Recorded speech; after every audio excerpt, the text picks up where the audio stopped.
Can you tell me what you ate for breakfast? I had 4 raw eggs and 5 flapjacks with some espresso with a shot of whiskey in it. You're one of the most disgusting people I know. That's what I had for breakfast. What's your name? Ben Becker. Tell me just something about yourself. I'm 29 and living in Boulder, Colorado for going on my 3rd year and trying to train to withstand anything.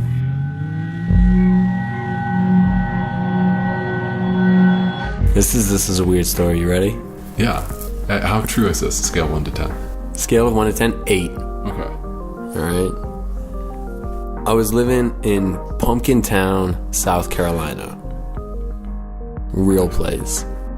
And flea market every Wednesday. Everybody called the Jockey Lot. You could buy assault rifles there. I was living in a cabin with the dirtiest hound dog you have ever seen. And I was running this guiding outfitter. And, a really good friend of mine, Brett, he lived in Pumpkin Town too. But he ran an outfitter store, sold camping supplies, stuff like that. And it wasn't doing too good because of the recession. One time I'm hanging out there in the store and I get this call from my lead guide. And he says, "Hey man, we're having trouble with this kid. Can you come out tonight and talk to him? I might have to kick this kid off the course." And I'd kick kids off courses and, always done like the right soft skills talk to him. But I was just kind of burnt out. So Brett's like, "Let me come with you." I'm like, "All right." And he goes, "I got an idea." We get in my work truck, and before we go, he goes into his trash can and throws this bag in the back of the truck. And I go, "What's that?" He goes, "Don't worry about it." We run over to his house, and we cut out a perfect replica of, whatever, Bigfoot. We cut out a Sasquatch foot. It was big. It was about 3 feet. No, not 3 feet. Probably 2.5. 2.5 feet long. It was big. Big Sasquatch. Yeah, it was Even big. by Sasquatch standards. So we drive up the mountain, and then we drive 9 miles in the motorboat out to where they're camped. And we get out there. It's pretty late, and all the kids are asleep. But my staff's still up. And he was like, "Man, this kid's just been giving me a hard time." He goes into the story, and I go, "Don't worry about it. We got an idea." And so we take the feet, and we make these marks all around the kid's tent. And then Brett gets the bag that he threw in the truck, and it's filled with dog douche. And he pours it out right by where the kid's head is on the outside of the tent. And then we camped out.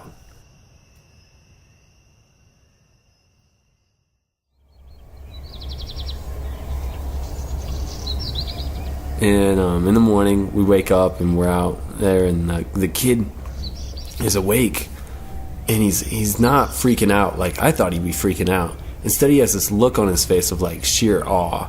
He's telling us all these statistics about Sasquatch, and he's like, "Oh my god, the size of this foot. I wish I had some plaster of Paris I could make a mold, because this is definitely an alpha species. This is definitely alpha. I've never seen it this big. Oh my god, I'm freaking out." And he, for the rest of the trip, he's just geeking out on the Sasquatch. "They've never been seen this far south. Oh my god." So for every trip, they take pictures, and then they do this big picture DVD. At the end of the trip, we're in our pavilion at the base camp. We're showing it, and then the Sasquatch feet show up, and the kids freaking out, and the poop, and everything. And I look at the kid's dad, and he starts geeking out too. And they're just talking to each other like these little bees. They're just like, blah, blah, blah. His dad goes, "Can you give me a topographical sighting of where this is? I need longitude, latitude, I need GPS coordinates, and I also need a place to get gear." And I get this call from Brett later that night. He goes, "Did you send some guy here to me for the Bigfoot thing?" I go, "Yeah, it's the kid's dad. The guy spent $1,200 on gear. He bought GPS systems. He bought the most powerful scope I have." And I was like, "Great sale. Awesome. Cool." I come over for dinner. He takes me back down into a shop, and he has all these pelts and skins out. And his wife's Susanna's sewing machine with this huge needle on it. And he goes, "We're making a Bigfoot costume." He goes, "You, me, and Susanna know about this. No one else." So she helps us out because she's actually quite the seamstress. And we make this thing, and it took us about 8 hours all night tons of coffee. It had cigar burns on it. It had tobacco juice on it. It was disgusting. And it was tailor-made to me. Up close, it was pretty bad. Like, how so? Like, what was it? You just saw the seams and like the different colors, the different pelts, because it was like made of 4 different animals. It was like black bear, deer, elk, and something like rodents, like rabbits and shit. And if you saw me from 30 yards away in the shadows, it was Bigfoot. Just check it out. And so the next morning we get up real early and, we eat breakfast, and he's like, let's try it out. So we go to this place called Twin Falls, and it's a beautiful place. But the coolest thing about it is you can access the top. It's about 60 feet tall, 70 feet tall.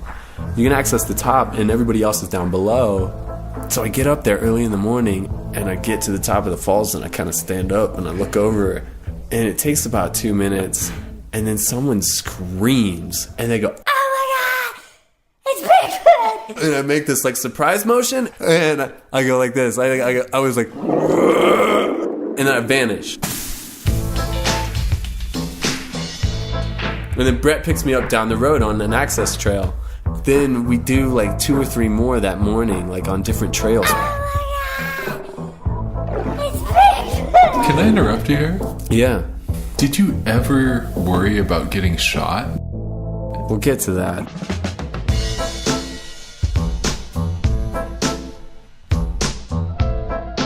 So we know a couple other trails where people go in early in the morning, and I do a Bigfoot run by, just just run by, and I'm gone. And we put some tracks out, and then we go hang out at his shop, and there's some words going around, like people are talking, and so Brett's like, yeah, I saw him last week here, and he has this new map up with some dots, and he gets some blurry pictures of me from like his backyard and stuff like that, and we put them up. So a couple weeks go by, and he's making some big sales, and he even takes a family out to go for a Bigfoot sighting, and I do a thing. You're a con artist. Totally.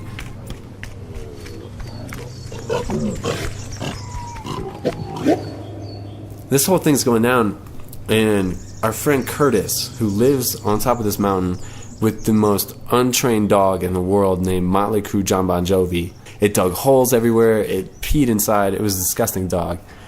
Curtis comes in once he hears about it, and he's freaking out. He's like, oh my God, Bigfoot. And Curtis lived off of cigarettes, Red Bull, ice cream, and homemade things he made. After about 2 weeks, he comes in one day with this big box of jars, mason jars, with this liquid inside, and he goes, check it out.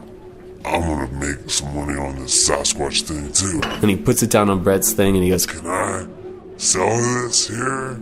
And pulls out one of the jars, and it looks like a milky orange paste with chunks in it. It tasted like if you boiled up milkweed and put chili peppers and mashed carrots, was pretty much how it tasted. It wasn't that good.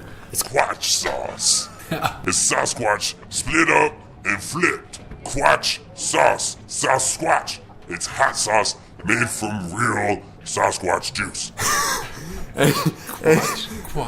Quatch sauce. And no one bought the Well, it started to get really crowded out there, and I thought, you know what, maybe I'll do like just a couple more and then it'll be over, because I was afraid someone was going to put a bear trap out. And so I go to the Twin Falls one last time, the place to see Bigfoot, early in the morning. And it's like misty, and it's beautiful, and the waterfall's going, and I'm at the top, and I splash in, and there's a bunch of people down there with scopes and lights, and I look over, and it's Bigfoot! And I go, and I start backing up, and I'm backing up, and then I hear it behind me, the shotgun. And I turn, and there's Curtis staring me down with a shotgun. Oh my God, Bigfoot. And it's early morning, bad lighting, and he's like about 15 yards away. And he goes, I'm gonna kill you, son of a bitch.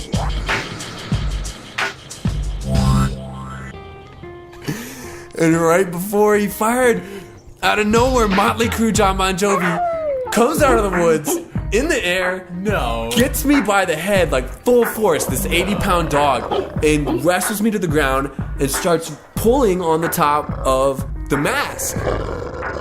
And I'm like, damn it, get this dog off me, Curtis. Motley Crue John Bon Jovi like rips it off. It comes off.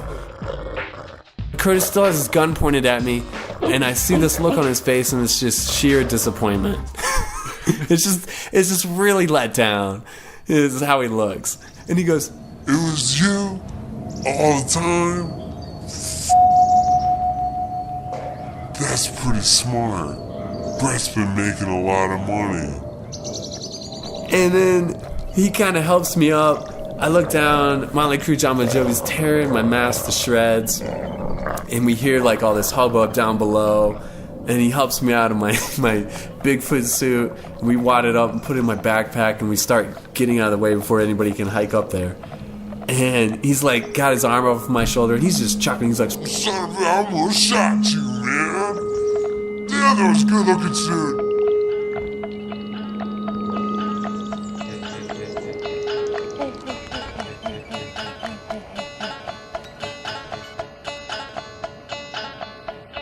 there's no more Bigfoot sightings, but the maps are still there, and you know, every once in a while they get together after hours and drink beers and talk about the time they saw Sasquatch. And Curtis, he knows, but he tells this story about how he had me in his sights. Like, he tells it, Motley Crue got me, and I like kicked his dog real hard with my big foot and ran off. And he's like, I had a shot, but then my damn dog got away, and I would have been millionaire.